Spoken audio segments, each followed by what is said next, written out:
52 peserta penderita glaukoma dan mata minus yang diikuti oleh beberapa sekolah dan penderita glaukoma ditanggapi positif oleh Duta Donasi Palembang, Afrida.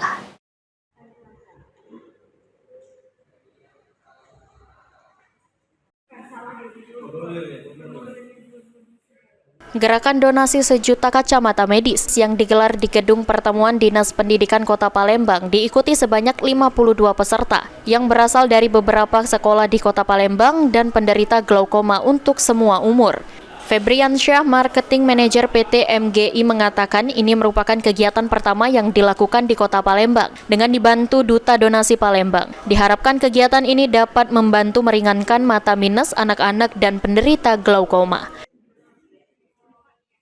Jadi kegiatan hari ini kegiatan yang dilakukan oleh MGI dan tim dari Duta Donasi di seluruh Indonesia, dan hari ini ada di Palembang, dan karena tim dari Duta Donasi di Palembang itu sudah mengumpulkan beberapa data, dan alhamdulillah hari ini adalah perdana yang kami lakukan.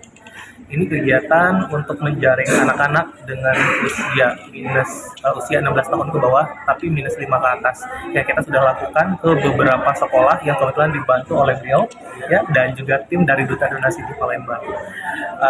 Kegiatan ini harapannya untuk membantu agar anak-anak bisa menggapai cita-citanya, karena Sementara itu, Afrida, Duta Donasi Palembang, menanggapi positif kegiatan ini, serta berterima kasih kepada penyumbang kacamata medis yang telah meringankan beban penderita mata minus dan glaukoma di Kota Palembang. 1 juta kacamata ini alhamdulillah kami menyambut baik, karena Palembang ini adalah perdana bagi kami. Sangat berterima kasih kepada yang penyumbang kacamata gratis ini. Kami doakan semoga panjang umur, sehat selalu Bapak yang dokter ini yang memberikan kacamata gratis kepada anak Indonesia.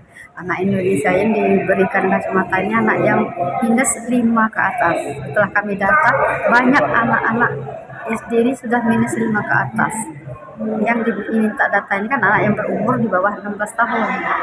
Dan satunya yang glaukoma yang diberi gratis itu. Nah, banyak juga yang glaukoma sudah terdata dari anak SD juga sudah ada yang glaukoma. Jadi bukan orang tua saja glaukoma itu. Afrida menghimbau peran orang tua sangat penting untuk mencegah terjadinya mata minus terhadap anak dengan cara mengawasi dan mengurangi waktu bermain gadget. Ridho Ilahi, PAL TV.